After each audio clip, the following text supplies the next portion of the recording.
If you are an estate agent, letting agent, or you're interested in the UK property market, then welcome to the UK Property Market Stat Show. Today, I'm joined by Richard Durrant, who is big in the game when it comes to property, working for the Relocation Agency Network, which is a group of an affiliate group of estate agents covering over quite a big chunk of the UK property market with all its members. Thanks for joining me today, Richard. Thanks for having me. Thanks for inviting me on. Looking forward to it. No worries.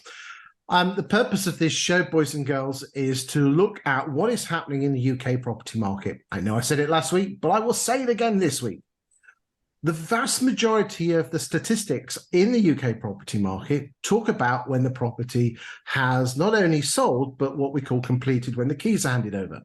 So the land registry data and all the other data that you look at is looking at properties that are the data that's coming out now is looking at sales that were agreed in the summer, because the property would have sold in the summer and then the solicitors would have got involved. And I know the average length of time is probably taking about 120 days at the moment to get a sale from when the offer is accepted through to completion. Then it goes to the land registry. We then have a couple of months wait for the figures to be published. The purpose of this show is that we're actually looking at the top end of the funnel, because by looking at the top end of the funnel of the houses that are coming on the market, those that are selling and not selling, and those that do actually sell with the price reductions as well, we can get an idea of exactly what's happening in the market 6 or 8 months before what is being released on the land registry data. So if you want to know what's happening in the property market, then this show is for you.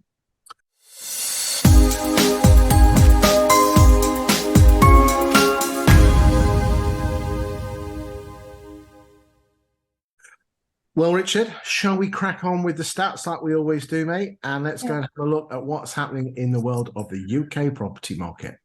Chris, I think this one's going to be quite interesting because I think this week is a week we went into lockdown. It is, and you'll see some of that in the data, okay? Yeah. Right then. So we always start with new listings, okay? This is important, boys and girls, in estate and letting agency land, because the more properties that are coming on the market, and if they're not selling, we have a too much supply, and that's what happens to prices. When supply is high and demand is low, prices will drop because that's normal economics. In 21 and 22, it was the other way around, where there weren't enough houses coming on the market for the demand, so prices went up. So this is a first indicator of exactly what's happening in the property market.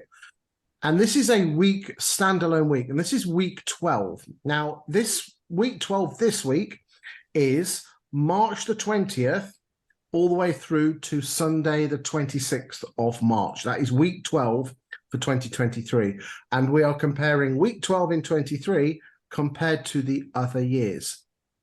Well, like the last few weeks, Richard, that looks quite boring, mate. Very boring. I think if you removed, when I looked at the numbers earlier, if you remove 2020 for obvious reasons, we went into lockdown. If you remove 2021, because I think we'll all agree that was an abnormal year, actually, I think the average is 34,500 and we're at 33,900. So very, very consistent, isn't it? I tell you what, boys and girls, it's such a pleasure to be on with a fellow data geek. I love it. Nice one, mate. Let's move on and look at the price of properties that are coming onto the market. And this week, the average price of a property that's come onto the market is 424,835. To give you an idea of the average in the last month has been 425,698. And the average since the start of the year has been a pretty consistent 420,685. I find it fascinating that there's hardly much movement up and down in those figures. But what are your thoughts on this week's figures? I think speaking to lots of agents, what seems apparent is actually the cost of living crisis is impacting possibly a different demographic from what we all believed it would be. And speaking to a lot of agents, the instructions are coming from retirees who are possibly living in the larger houses, and actually the mortgage and the bills are becoming an issue. And therefore, what they're doing is they're downsizing. What seems apparent is whilst they're downsizing in the size of the property, they're not necessarily downsizing on price. So that number is remaining high, because they're buying a bungalow, which obviously will have a premium. But it seems apparent that people are downsizing. Fascinating. Let's move on and look at the cumulative listings year to date. So this was a new graph that came in about a month ago. It's still very good looking at our individual week. Let us set that. So this data here is from the 1st of Jan of each year, how many properties had come onto the market up until this point. But again, there's not a huge difference there, is there? There's not a huge difference. And I think we'd also say, actually, if you ask most agents, the last 6 years have been fairly kind to us, transaction-wise, revenue generated. So actually, you know, if you look at this, it feels like year to date, we've been in fairly good shape. Interestingly, if we then move on and look at the week-by-week figures for listings, and we compare those. Now, I've compared these with 17, 18, and 19. And the reason I've done 17, 18, and 19 is 2020 was obviously the COVID years and lockdown. So there was no point in me using 20 because obviously everything fell off the face of the earth. I know she came back in the summer. But also 21 and 22 were exceptional years and, you know, not normal years. So I wanted to compare them with more normal years. And I think, again, this is just middle of the road stuff, isn't it? Chris, what I like about this is actually you're comparing apples with apples. And when you do compare apples with apples and you remove the anomalies like 2020, 21, it's really hard to paint a bad picture. Let's now move, thank you for saying it. Let's move on and now talk about price changes. Now, price changes are important.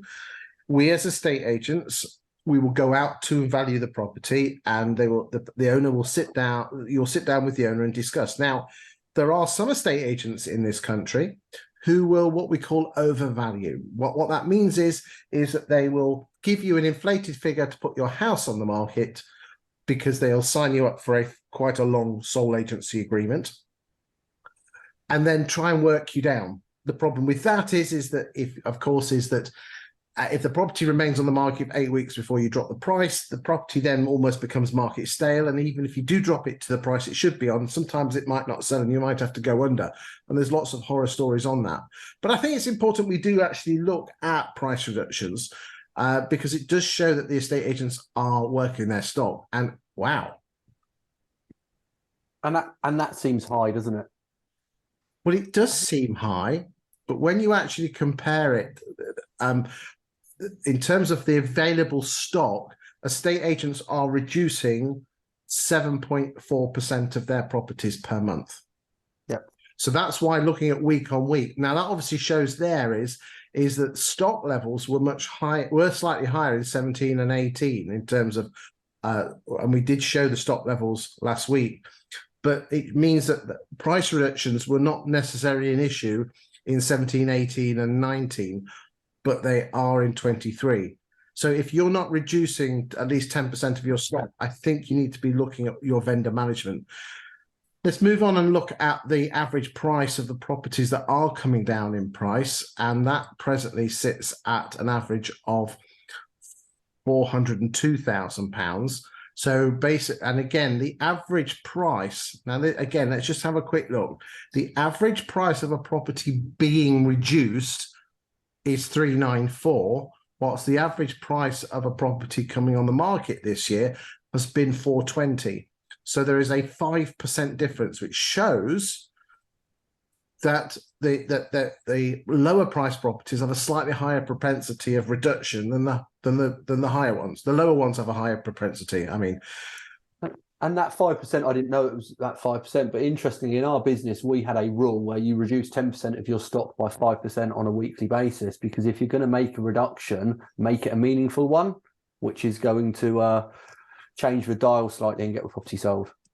So I think that's fairly positive that agents are seemingly doing meaningful reductions. Good stuff. That's what we like to see. So now we move on and talk about the number of properties sold subject to contract. This week, 23,897 properties sold subject to contract. And again, compared to the last 2 years of 21 and 22, it's obviously going to be lower. But again, very, very comparable to 17, 18 and 19. Thoughts on this? Chris, I've looked at this number and I've tried to find a flaw in it, and actually I can't. If you looked at if you go back to 2017, we listed 32,500 and sold 22,900. We're selling 70%. Yeah. 2018 was 69, 2019 was 68, and I think 2023 currently sat at 70%. We're exactly where we've always been. So again, interestingly, boys and girls, is this, that for every 100 properties that come on the market, estate agents are selling around 70% of them. Okay, that does mean 30% do withdraw and go and leave the market. Interesting stats on that one. Now, what is particularly interesting is that percentage, Richard, does change throughout the country, and we'll have a look at that stat in a little while.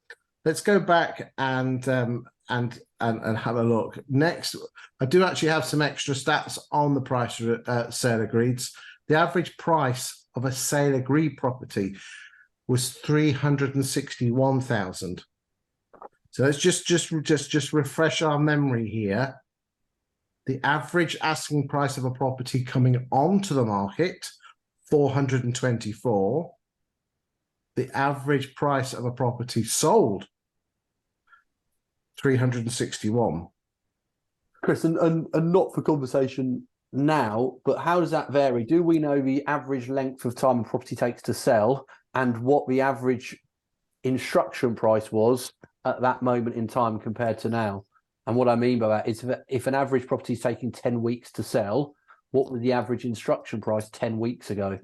And how does that compare? Well, we've got stats on how long it takes to sell a property in the last 12 months. We haven't got that data for the last 3 months, although we will be getting that data when our data provider is able to provide that in a couple of months' time. But nationally, in terms of the stats, what I do know is this: if you go back a year, it took on average 22 days to find a buyer. Now it's taking 50 days to find a buyer. Yeah. Okay. But the length of time it takes to do the conveyancing is still 125 days. Yeah. Which I think is absolutely shocking. And what is interesting is this: a lot of people were blaming the councils for searches. The average length of time it takes to do a survey at the moment is 10 days. It's bizarre, isn't it? I moved last year and without calling any favours in, was in a position to exchange within 22 working days. Here you go. It's whenever a human being touches the conveyancing process, it does all seem to slow up. Yeah. Now, I think the important thing is let's move on and look at the cumulative gross sales to date. And again, we're at 251,000, which again is, let's remember, 2020, we went into lockdown this week and we'd had the Boris bounce. If you recall, at back end of 19, in December, we had a general election. Everyone was hunky-dory. We got Brexit through. Very good, funny. And we were on a roll, okay? And that's why the 282, that obviously slowed up when we went into lockdown. But when you compare 251 against 17 of 242,000 and in 2018, 257,000 and 19 of 266,000, that's not bad. I know it doesn't allow for floor throughs, which we're going to come and have a look at in a second. No, and I think it very much mirrors, and I think most of the stats we've looked at so far, 2023 year to date is very much mirroring 17 and 18, which this stat does exactly the same, isn't it? It's right in between. Yeah. And I think the magic thing is this: people are going to say, well, in 17 or 18, it wasn't a normal year because we had the hangover of what's going to happen in Brexit.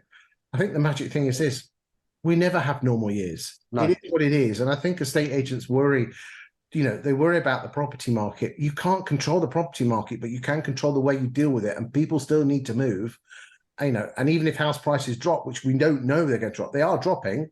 The stats are there, but they're not plummeting like a rock, like a stone. No, and Chris, do you think if you said to most agents today, this year would mirror 2018 exactly, they'd take it? They would rip your hands off, mate. Yeah. They would rip your hands off. Nice little graph here shows you the gross sales year to date compared to 17, 18 and 19. Yeah. Again, it's the new normal. I think what we're all guilty of as humans is allowing the exceptional become the expected. Yes. And you would be concerned that a lot of agents, I think we'd all be guilty of it, would be looking at last year 21 as the expected, and they can't. They need to look back further to stop that exceptional becoming the expected. Why do you think estate agents aren't very good at looking both at the big picture? Because we're all very good at being next to the coalface, and then we do take a big picture. We think long term is looking, comparing ourselves to last year. I've never been to an estate agent that says my market share 5 years ago was X, or my numbers were X. No, I think the personality traits we go in as estate agents is sales, and therefore we're always glass half full, aren't we? So we're always looking at the positives, and we always believe we can be better. And as a consequence, we are giving ourselves an uphill challenge. Yeah, because most of it's up here, isn't it? Yeah, of course it is. Right, let's get back. Now, what we then do is we then look at the number of properties of what we call a sale fall through, okay? So for explanation purposes, this is the way it works, is if we sell 10 houses in a week, that means, and again, I know you know this, Richard, but I have to explain it to some people. Some people might not be estate agents watching this. If we have an area, if we sell 10 houses in a week, that's 10 gross sales, okay? We will have a sales pipeline, and the sales pipeline will probably have 100 to 120 properties in it. And those are the properties which are presently sold subject to contract, going through the motions of trying to get it through to exchange of contracts and completion. At any time between the sale being agreed, the offer and the sale being agreed, and the exchange of contracts, that one of the property, the sale, could fall through. So therefore, in a week, let's say 2 of those 120 fall through, those are 2 sale fall throughs. So therefore, for the purposes of this TV program, if we have 10 gross sales and 2 of our whatever number in the sales pipeline fall through, that's 2 sale fall throughs. Therefore, that's what we call 8 net sales. Okay, it's a bit crude, it's a bit rough and ready, but it doesn't get much better than that.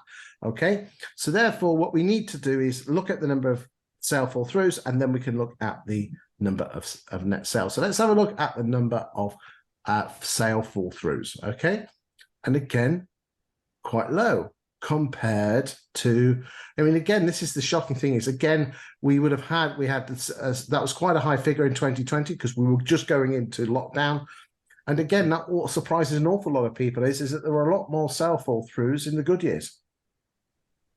Yeah, I think what's clear in that point you made about, yes, we don't know when the sales have fallen through, but what you've demonstrated is the sale agreed numbers have been fairly consistent throughout the year, which is your pipeline. So actually, if you're putting 10 in every month, on month 3, if 2 fall out, actually it's fairly consistent. So it's a 20% fall through rate.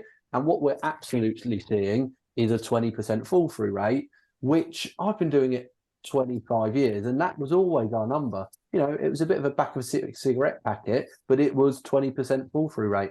Well, interestingly, if you look at this graph here, and again, 2020 is considerably high because that's the year, that was the week 12 was when we went into lockdown, is that the 7-year average, not just for week 12, but for every week in those 7 years, an industry average of 24.28%.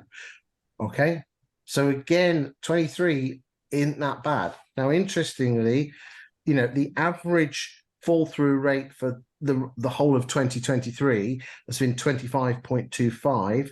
The average for quarter 4, 22, which was the fabled quarter after the up of the budget, 38.7. The overall average for 22 is 27.5. So sale fall throughs are reasonably low. Sales are doing well. I mean, let's just have a quick look. These are your net sales. So that's your net gross sales, less fall throughs, and we're on exactly 19,000 this week. But I think this is the important graph. Year to date net sales. Yeah.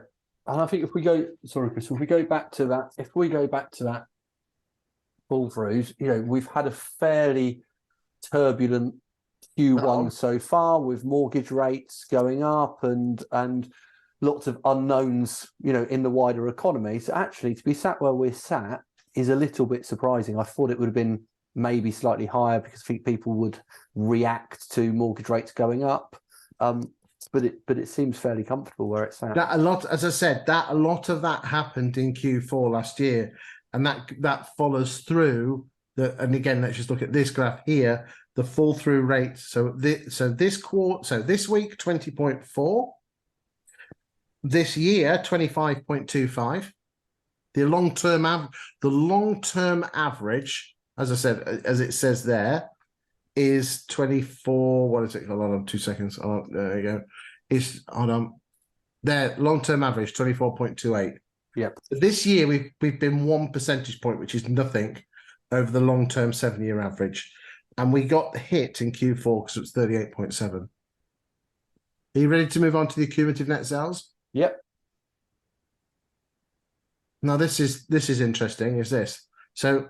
Taking the 192 is 93.6% of 17, 18, and 19. What is fascinating is this: we are presently 93.6% of the average of 17, 18, or 19. And that's because we had a slow start. Yep. Okay. The first week to 10 days, nothing really happened in the UK property market. But I mean, if you go back, we've been doing that stat now for the last 3 or 4 weeks. Last week, that was 93.2. A couple of weeks ago, that was late 80s. So what we're doing is we are starting to catch up with the 17, 18, 19 average. And Chris, do you think the fact that, and none of us have got a crystal ball, but my belief is we are seeing a higher value of property come to the market, and we've discussed the reasons why. As a consequence of that, often the buyer won't be in a position to move, and agents should be and will be keen to be building chains. So those 5-bedroom, 4-bedroom detached houses they're now taking to the market, the likelihood is the buyers will not be in a position to proceed. They'll have a house to sell. And as a consequence of that, the properties are probably going to take slightly longer before they list it as sold subject to contract. Very much so. I also think on that stat, Chris, I think lots of agents are running B pipelines with a nervousness around mortgages and down valuations, but are actually running B pipelines and not marking it as sold subject to contract until survey or mortgage offer. It's interesting. I don't want. It would be very naughty for me to show the national stats, but they're quite clearly sees. And how can we say? There are agents that are more synonymous with more. How can I say, using a Grantham technical term, posher houses. Yep. Or the more middle to upper market. We're not doing the ultra posh. A lot of people just are hanging back, and there's one corporate that also seems to be holding back, where their length of time between on the market and sale agreed is like massively more than everyone else's, but their sale agreed to exchange figure is quite small. Chris, can I ask you a question on this? Yeah. I'm being slightly naughty about this. So is it a good agency practice? So ultimately, as an agent, you want the most possible inquiries, because a proportion of those inquiries are going to have house to sell. Yes. So if you list a property day 1 and you sell it on day 2, have you reduced your opportunity to receive inquiries from potential vendors? Yes, you have, especially if you've got one that is the gold property that everyone wants. And therefore, I don't necessarily see it as bad practice. There's a fine line, isn't there? There is a fine line, and you could almost say that is it your agent's responsibility. Now, again, this is my personal opinion, boys and girls, and you might not agree with my opinion, but it's my opinion, and your opinion is just as valid as mine. But you have a responsibility to that vendor to take the names and addresses of anyone that is of interest. And if those people have a house to sell, then that's your next responsibility to take that down. And if you're a damn good agent, you'll put those people into the system to keep an eye on that one in case the sale falls through. I think you have to tell people that they are under offer and they're not receiving viewings. Agreed. But then there are some estate agents out there that will keep the property on the market until after it's even exchanged and completed. Now, that's a line which I think is a line that's crossed too far. I think as long as you're telling people it's under offer and they are receiving up viewings or they're not receiving viewings. I mean, when I was an estate agent, you actually had to write to the homeowner and ascertain, did you want viewings to continue or not? And I think as long as you're being upfront with everyone, there's no harm in keeping it on the market. Okay, the choice is entirely yours, but there comes a line where you're taking the piss. Agree. Okay, and I don't think it's a right or it is that there is two extremes of right or wrong. There's a bit of grey in the middle in the area. What I would say to you is that most valuers are absolutely crap at actually going through their database and building relationships to get them the next time, because all they want is the listing. And I just think if that's probably there's so much gold, there's so much data in your database if you can be asked to look at it and nurture relationships and don't get the high of getting houses on the market all the time. Your job is to sell the bloody house and get it moved, not to get a tick on the box and a pat on the back because you've hit your targets. Sorry, and you come at it from two angles, don't you? You come at it from what's important to the vendor, but also from a commercial decision as an agency. So the very best agents are having conversations with homeowners which say, if I'm going to get you a best possible price and you've said to me you're in no rush, I know a person who's going to pay for this, would pay the most money for this house is the emotional buyer. And that's a person who walks past your house every day on a school run and, not the person who's comparing you with other properties on the market. And therefore, let me go out to everybody who's going to buy your house who isn't on the market. And that takes time. Hang on. So you should see the screen now with the national stats. Is it showing on the screen? Yeah. Good stuff. So again, boys and girls, if you're watching this on the YouTube, you'll be able to have a look. And we are presently on week 12 here, which you can see. Green is good, red is bad. Okay. And you can quite clearly see that on the national stats, which we've done the graphs on, the graphs are based on these, is that we have been steadily getting better. Interestingly, the number of sold, the gross sales, which is 23,897, best week of sales for gross sales since September 22. The interesting thing is this, look at this. Last week was the best week before September, and the week before was the best week. Notice that the sales have been slightly getting better each week. I'm getting bored of putting a comment on LinkedIn saying best week for sales.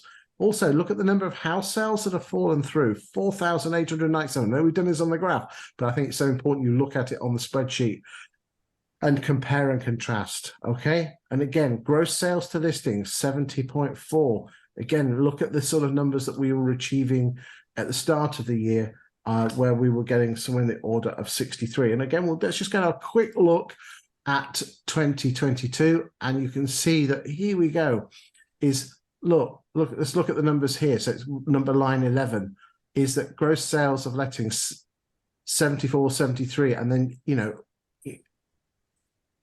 but then it's the big one that kills me is the sales that fell through figure 40, 38. Remember, we are dealing with early 20, not 20, 21%. So these are good times, but don't get ahead of yourselves, boys and girls, in estate agency land. You still need to be realistically pricing. Let's move on and look at the regional stats, okay? And we're going to start off with the East Midlands, East Anglia, and we'll go on to Inner London in a second. Screens all the way here, mate, isn't it? It looks really positive, doesn't it? So we've got a pink, have we, in East Midlands falling through? But again, the numbers marginal, are isn't it? It's nothing scary, is it? No, not at all. Again, sales falling through is a bad sign. It's an alarm bell that people are falling out with the property. And again, that's an early warning sign. So the early warning signs are, the first one, sales falling through. The next one is properties selling. The other one is if people are dumping their houses on the market because they can't afford them or whatever reason they are, listings will go through the roof. So we need to be keeping an eye on that, okay? Let's move on and look, and again, East of England, very similar. Now, that 9.04% is impressive, isn't it? It would help you sleep at night. Now, one that I've been talking about in the show recently is I've been worried about Inner London and the price differential between the houses that are coming on the market and what's actually selling. the average price of a property selling it. Now, look at this jump here. Look, it's gone from 788,000 to 841. That is a massive jump, which means that the percentage difference between listing price and sale price, which was, if you look at this, it was in the order of 28% for the last 2 months, has dropped. Now, this could be a flash in the pan, but it looks like there seems to be a little bit more normality returning to the London market in terms of what's coming on the market and what is selling. I'll just keep going until you stop. Let's look at the northeast and northwest. Again, looks like northeast have had a particularly bad, although to be honest with you, mate, I think I've got the numbers the wrong way around on that one. Oh, keep talking. You just keep talking, mate, because I've cocked up the formatting there. Do me a favor, just fill in while I just do this, mate. No problems. So in the London market, we've seen it seemingly repaired slightly.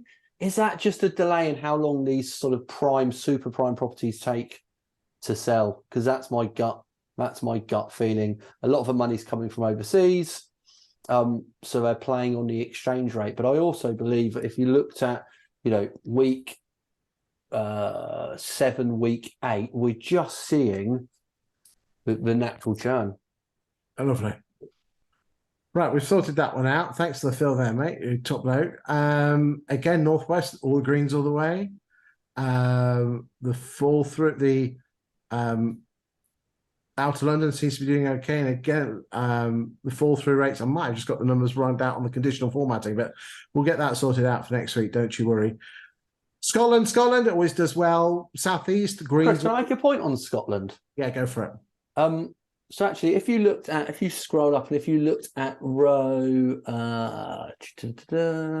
152, yeah, and I don't know an awful lot about the Scottish market. What I do know is their process from listing to sale agreed to exchange is very different from ours. Yes, there are lots of conversations in our industry at the moment around changing the process and improving that speed of transaction. There's probably some lessons we could learn from the Scottish market here because their numbers are very small, aren't they? Under 10% or 10% roughly.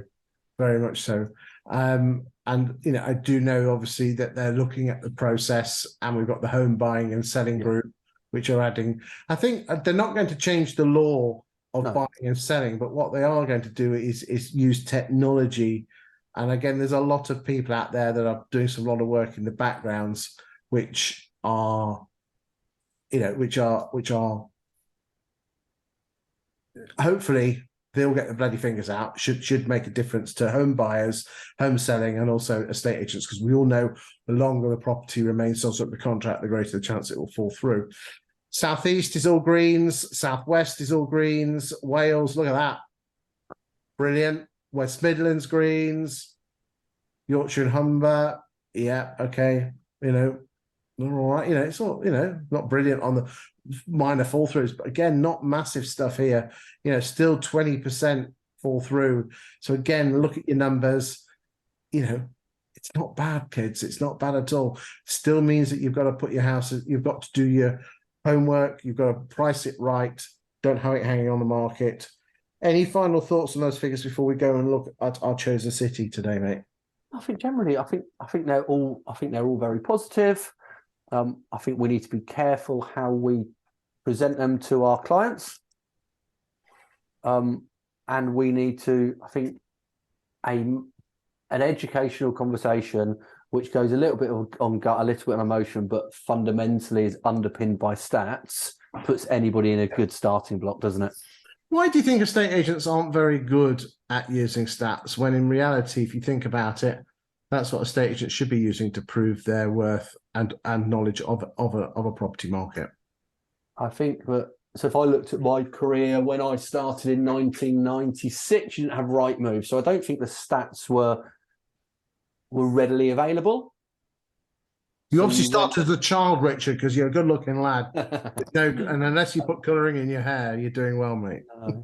And then I think what happens is, if I looked at my career, the people who taught me when I went in as the office junior didn't grow up with their stats available. And as such, it's become an educational piece. And we have just gone We've gone with our gut feel. And I think, let's look at, the kingpins of estate agency, in my humble opinion, of one that I put on a pedestal, is the likes of Knight Frank and Savills. And you can use data. They use data. They don't have a big marketing department. They have a research department that writes the stuff about the local property market. So what you should be doing, boys and girls, is using data sources like Dataloft, Bricks and Logic.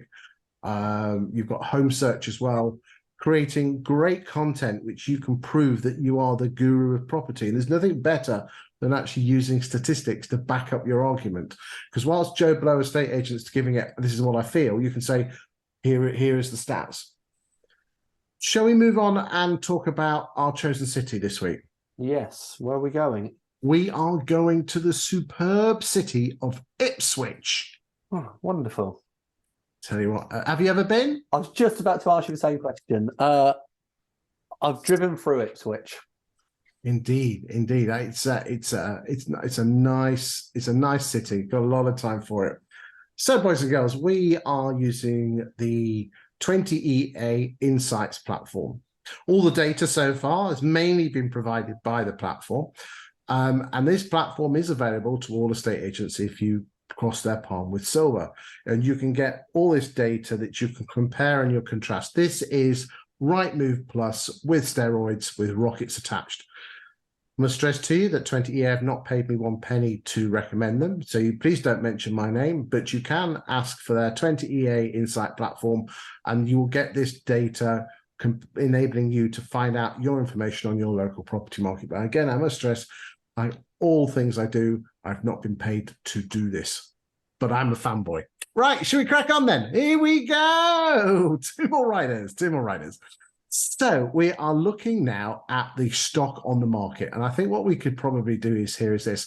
Remember, the greeny color is 21, the dark color is 22, and the red color is 23. And this is residential sales. And what immediately surprised me is that the fall in stock levels between January this is IP 1, 2, 3, 4, and 5.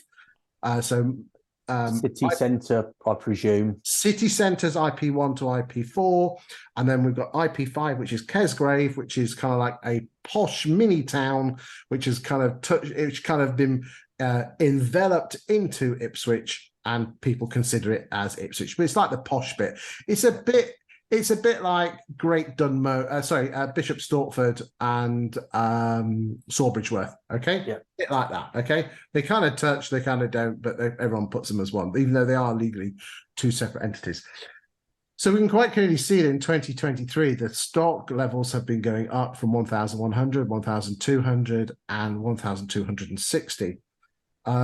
Should we just have a quick look at how their stock levels are moving down to agents? So William H. Brown, who are a corporate estate agent, and this is their stock level as each month goes by. Okay, William H. Brown are part of the Connell Sequence Group. Okay, well, that's the alarm going off. So Palmer and Palmer's, again, up and down, just shout up. They are independent. Fen Wright, nice and steady. Vauxhalls, there you go, they're on the move. Yeah, that's a positive one for them, isn't it? That's a fairly big jump.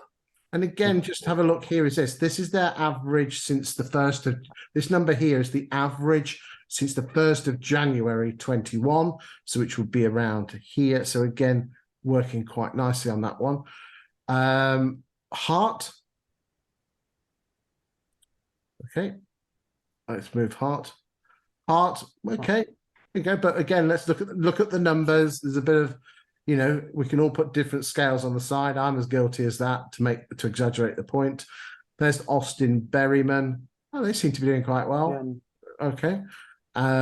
Mark Mann, is that right? Again, looks like they had a good start and then they've been bubbling around 4 or 5%.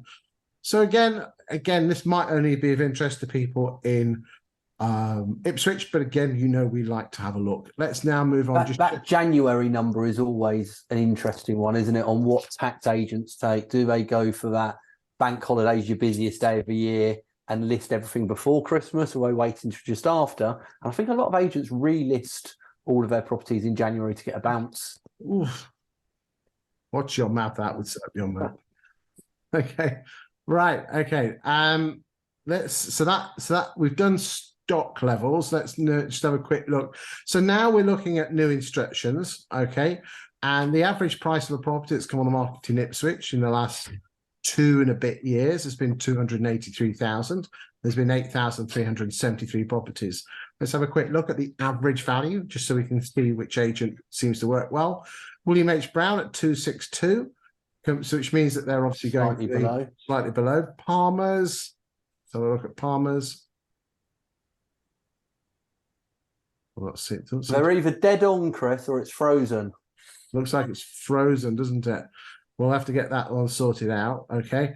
Don't worry, we can move on and look at another screen. Now, this is a particularly important screen of mine that I particularly like, and this is a screen which has almost got too much data on it, but it's a fantastic source which shows you what's happening to what the agent is doing in terms of what they're putting on the market and also what they are selling and exchanging. And this is the magic. This is the real magic. I don't know if you use this particular screen or not, but William H. Brown, they've in the last 12 months they've been instructed on 353 properties, and in the last 12 months they have exchanged on 237. Okay, if you do 237 divided by 353, it gives you an exchange ratio of 61.72%. Yeah. And we didn't see a huge jump in instructions. It was consistent. So it's not an immature pipeline we're measuring either, is it? No. So what we're going to do now is we're going to have a quick look at this information in a format which I think is a lot more user friendly. Okay. So this is the graph, and you should be able to see. Oh no, hold on. There we go. Just 2 seconds. Here we go. Should be able to see that now. Yeah. Can you see that? Yeah. Going a bit closer. There we go. So from left to right is the number with the order of this is the number of properties that they have put onto the market. So William H. Brown has put the most properties on the market. Fenright the second, Palmer and Partners, and so on and so forth. Okay. Yeah. Just for information, the bluey color is I believe are corporate estate agents, and the red is independents. Okay. Yeah. So for every 100 houses that William H. Brown have put onto the market in the last 12 months, they have exchanged on the equivalent of 61.7. Whilst Fenright, 72.5, Palmer and Partners, 72.6, Foxhall, 77, Hart at 64, Alswick Berry, 74. You can see, and then look at that, your Ipswich, 86, Keystone, 85. Now, again, the further you go off to the right, the lower the number of listings. So therefore, the greater the propensity that the lower numbers, the numbers could be a little bit more skewed. Absolutely. But still, there is a huge difference here between. But again, well, what's your thoughts on this? I think, like you say, on that, if I'm listing 10 properties, the chances are I'm giving everyone a really good service, and therefore the exchange ratio should be higher. But if you're comparing certainly that first 10 on this chart, it's really interesting to see how many of those are independents. Yes. And what we believe the driver is. So what do we know? Well, actually, most of these agents will be ABCing their stock, isn't it? So is it a question of experience within? So if you looked at Fenright compared to William H. Brown, I don't know anybody in those businesses. My presumption is William Brown will have a branch manager and will have some negotiators who have probably got 2 to 3 years of service. Yeah. Fenright, I believe, will be an experienced team in their office because I know some of their offices. And therefore, is it that experience of finding the motivated sellers, pricing correctly, finding who's motivated, then revisiting the price to get them through to exchange. You know, again, if I was Foxhalls and comparing myself against William H. Brown, and William H. Brown are a very good estate agency brand, then the proportional difference, and I must stress the proportional difference, is 26.25%, which means that if Foxhalls were up against William H. Brown or Hart, they could turn around and say, Mrs. Miggins, who lives in Kesgrave, you will have a 26.25% greater chance of selling your house with me compared to those other agents. How many of them do you think have that conversation? I bet most people don't even see that. I know lots of people have this data, just so you're aware, boys and girls. It's from the 20 EA platform, from the Omni Competitive Landscape page. You can have this information yourself, and it's in this column here. And then what you then do is you have to take that data and then verbalize it in such a way where you're not breaking any laws or breaking any ASA rules, which basically say these are the stats which prove that you have a greater propensity to get your house sold with me compared to others. That's not, as long as you're not slagging them off or deriding them or calling them names. But the fact is, if you believe these stats, which they are an independent source of stats, and all the big boys of UK estate agency have this platform, well, they wouldn't be spending the sort of money that they're spending on the national packages if they didn't believe on it, would they? I completely agree, and I think it comes down to process and people. So again, what is particularly interesting is this: again, let's just come back to the graph. Hold on, there we go.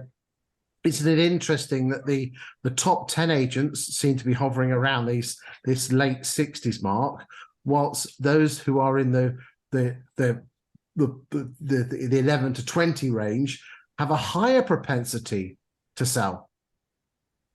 Because they're able to give a personal service, aren't they? I imagine if you looked at a self-employed model, albeit the numbers will be very low, I imagine their figures are very, very impressive because they are delivering a personal service.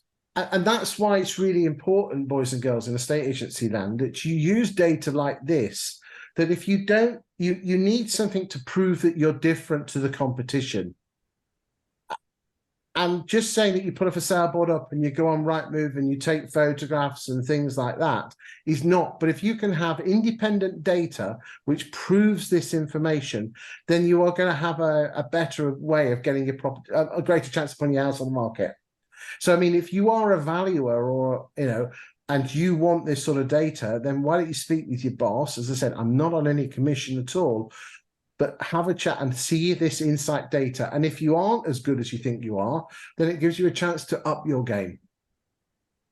It'd be really interesting to see at some stage what proportion of the 13 or 38.3% of William H. Brown in this example's property went on to list with another agent and then sell, or actually just withdrew from the market, because that tells a story within itself, doesn't it? Is your marketing working?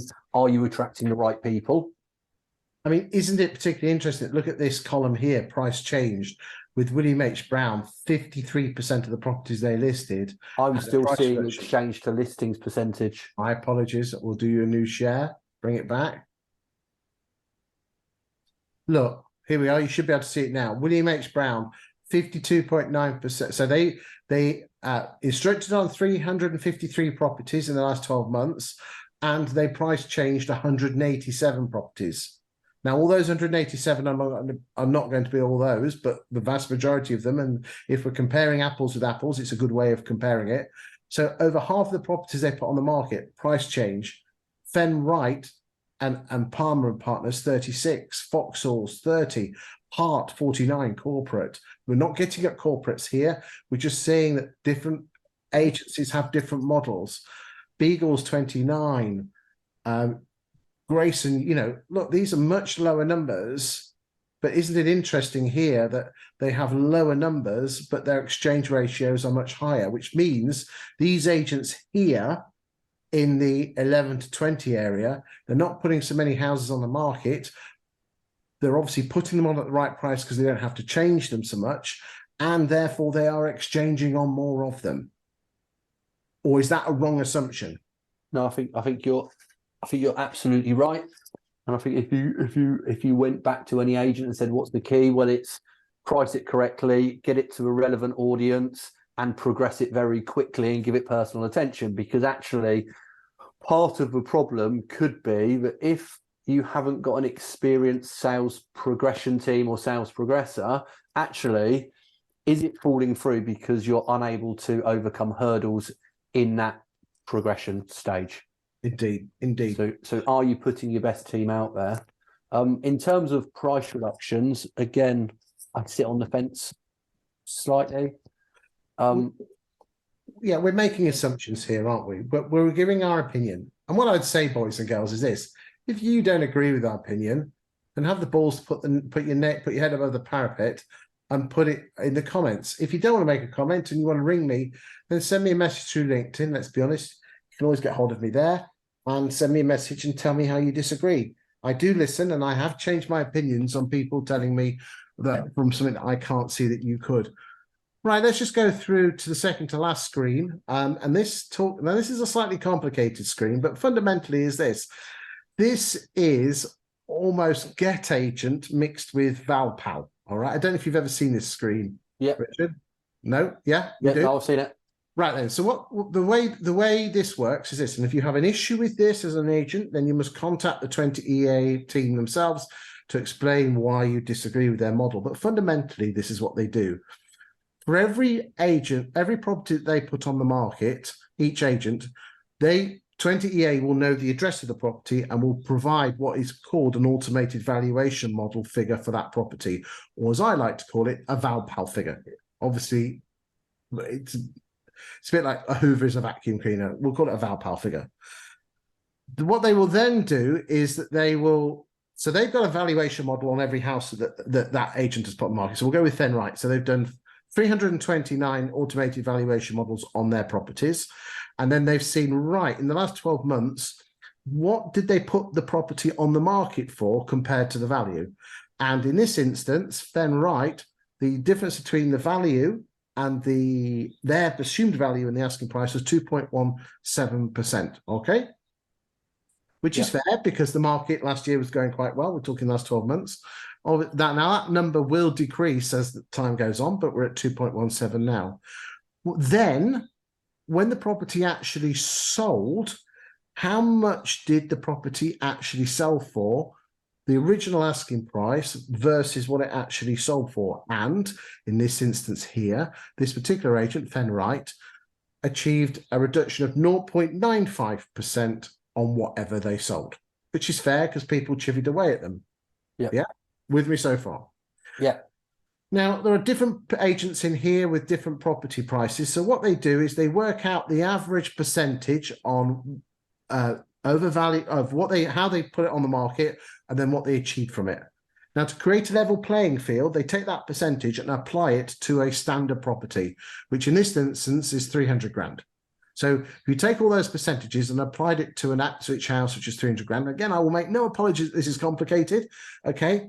But this is the difference, boys and girls. For fuck's sake, in the estate agency land, use data to your advantage so you can get it out at the appointment and say, this is, look, you've got an agent here that's charging 0.75%. Here's the proof that they are going to get you 10 grand less. And here's independent data which shows I'm going to get you 10 grand more. So the question is this: you're either going to save yourself £1,000 on fees, or but you're going to lose £10,000 in the value of your home. Is it really worth saving 1,000? Is it really worth saving 1,000 to get 10,000 less? Well, so with me, it costs you 1,000 more, but you're going to get £9,000 more net.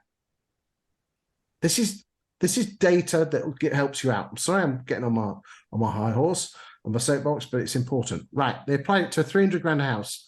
And this graph here, this line here, average property would sell for, is what would each agent have sold that house for, that standard 300 grand house. Look at the differences between those figures. In fact, what I've done here, I've put that into a sexy Watkin graph. Let's go and have a look. Here we go. Not on my screen Not yet. on your screen. Hold on. I knew you'd say that.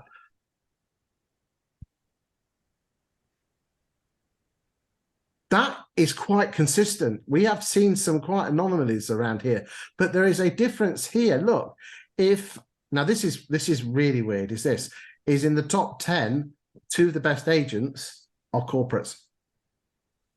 Last week we did Oxford, and they were the lowest. Weird, isn't it?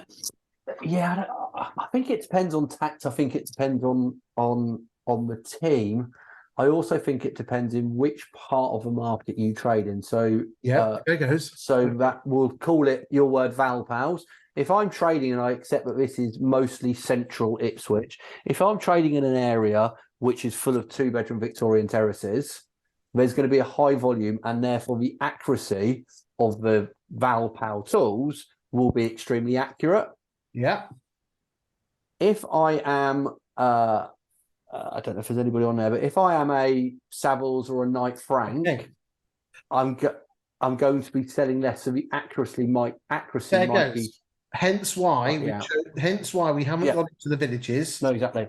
Okay, your wood bridges and all the gorgeousness is up there, and Old Broome around there. We stick to pure chimney pots, IP1 to IP5, which, Kesgrave is full of 1970s semi-detached houses, wimpy semis, and the rest of it is Ipswich is just a normal East Anglian market city.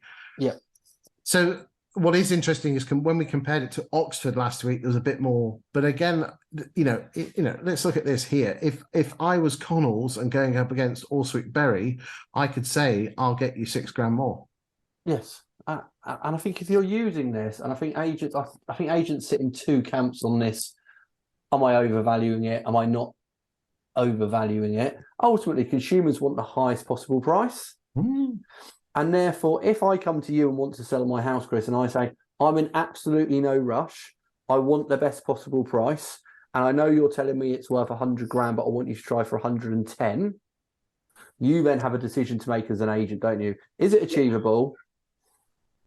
And then it comes down to process. If that conversation is then an agreed price review point, I don't see any error. I don't. But don't leave it to a neg who kind of puts it off on week 8. If you're going to try it, dial it in. And again, I find it fascinating that valuers don't do vendor contact, or most of them don't. So the best contracts I've seen have an agreed. So I've seen some contracts which say agreed valuation £300,000, vendor's expectation 310, agreed marketing price 315 or what, 310, agreed price review date 4 weeks.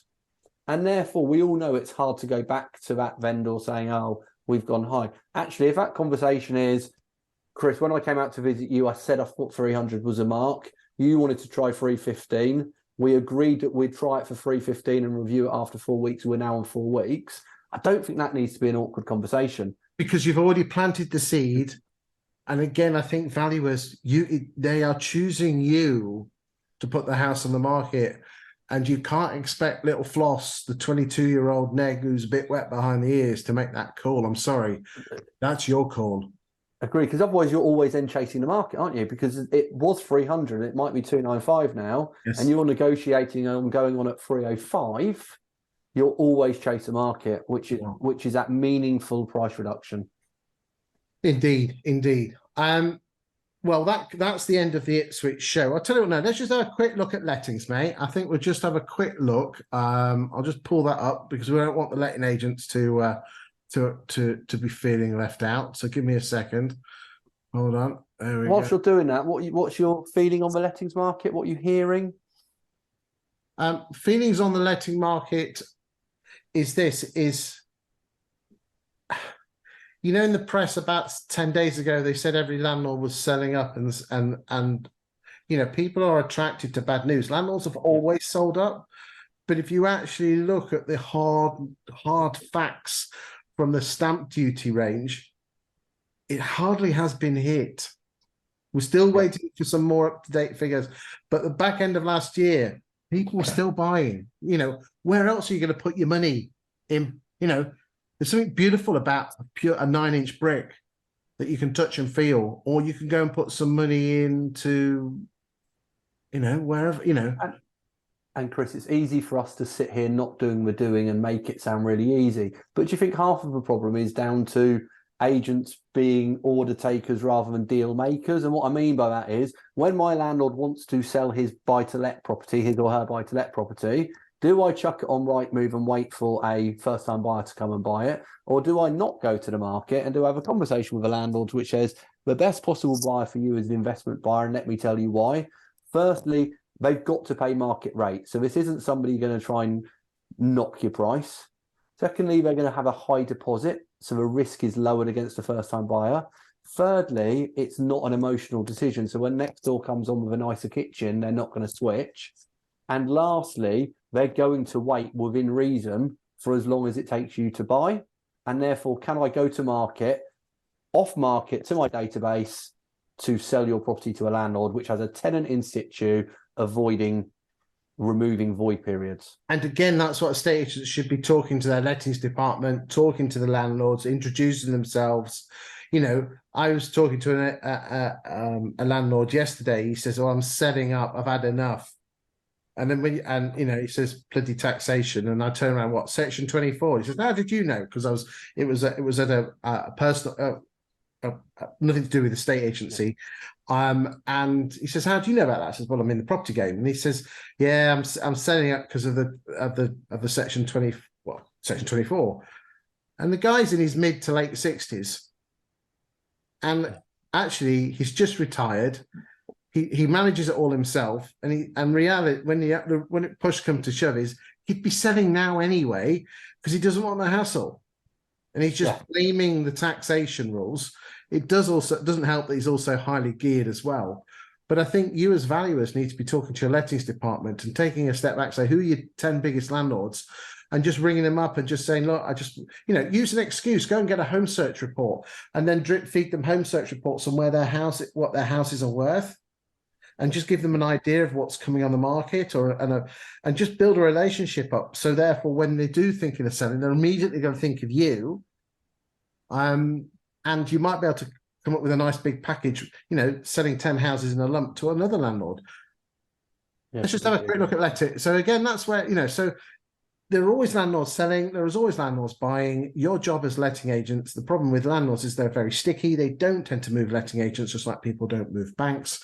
But there are ways, and there are people out there that can help you attract landlords from other agents to you. So do go and check them out, okay?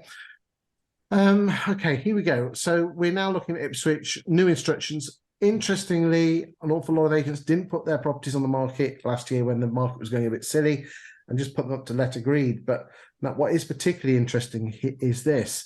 Open Rent are normally the biggest agent by a country mile in a town when it comes to the rental market. Yeah.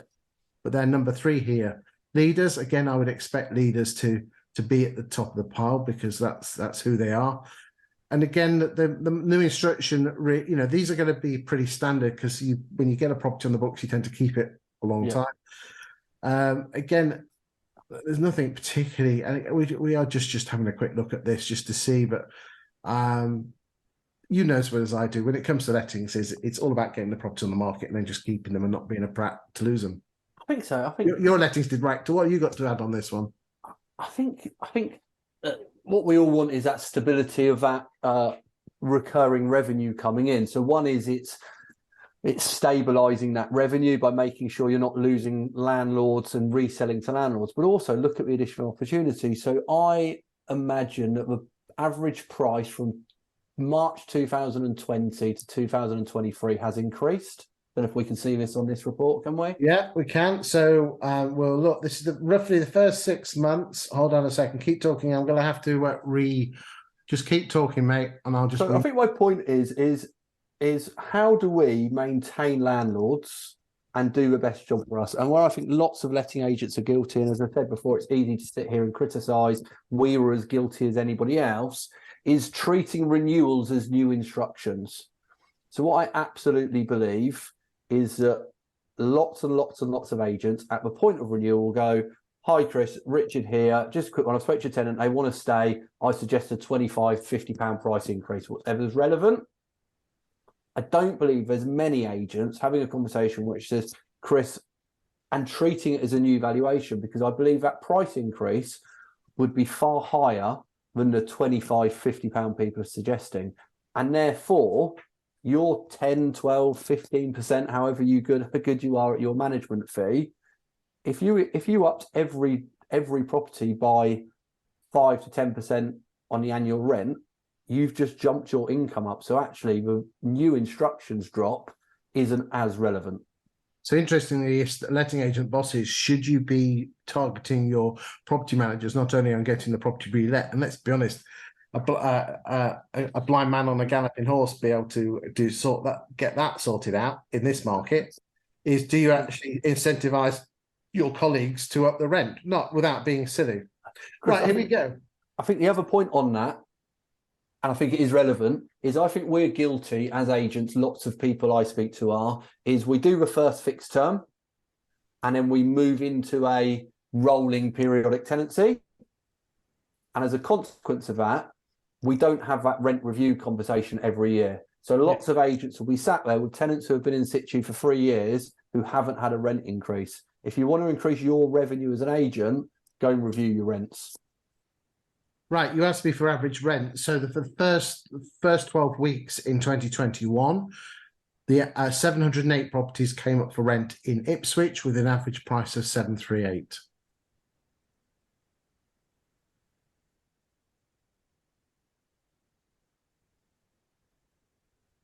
$647, which is a reduction in the order of around 12 to 15%, and the rent is increased to 898. Which is near as damn it a 20% rise. Scary. So scary, but actually, if you want to increase your revenue, there's an answer, isn't it? Because you're probably lots of landlords are charging 20% less, and therefore your 10% of your monthly management fee is 20% less than it could be. And again, I think that's the opportunity. Again, I know a lot of landlords will say to you, well, you know, I want to keep my tenant, they're a good tenant. But the simple fact is that we are in business. We're not rat rents. We're not trying to screw people. The simple fact is if they left, they would have to pay that anyway. There could be a compromise. And that's the point. Can you have a conversation with a tenant where you're educating them as well, which says, Chris, listen, if you move out, have you been onto the portals? Do you know what a rent is? I'm going to send you this report, which says you're worth £1,000 now and you're paying 700. Even if you agree at 900 because the landlord's a nice person, you've just got a £200 rent increase, which impacts your revenue. And again, I know, boys and girls, there's going to be people watching saying that's not fair, but life is not fair. And at the end of the day, that's just life. And don't say that flippantly. And I do say that with compassion because there's an awful lot of people are finding it hard work out there. But the people who bought the house also have a right to earn a fair rent for their property as well. This isn't an argument that will be internally going on. And I do feel for people who are finding it difficult at the moment. But the purpose of this video is to help letting and estate agents, and they have a responsibility to keep roof over their head and keeping the lights on. Richard, thank you for your insight today. It's been really, really good. I would like to invite you back in a month or so time. You've been really, really insightful. I'd like to say thank you to all the RAN members who you represent. It's a fantastic network of estate agents. And do check out RAN. Other affiliate programs are available. Obviously, I have to say that, but RAN are very, very good, especially now they're under the direction of Richard, Kevin, Simon, and there is someone else, isn't there? There's 4 of you, isn't there? Ian Stratford. Stratford. My apologies. Ian, sorry, I got camera fuzz on that one. So sorry, Ian. He's a good man. He is good, especially in good new homes. Any final thoughts before we go? No, I think it's very much business as usual. But I think agents just need to be keeping tabs on where they are against where they were, and not, like I said, not let any exceptional become the expected. I think that's a key message. Thank you for your time today, mate. And more importantly, thank you for watching. If you've got any comments, please put them on the YouTube channel in the comments section, especially constructive ones, even bad ones. I'm prepared to listen to what you have to say because you could actually be right.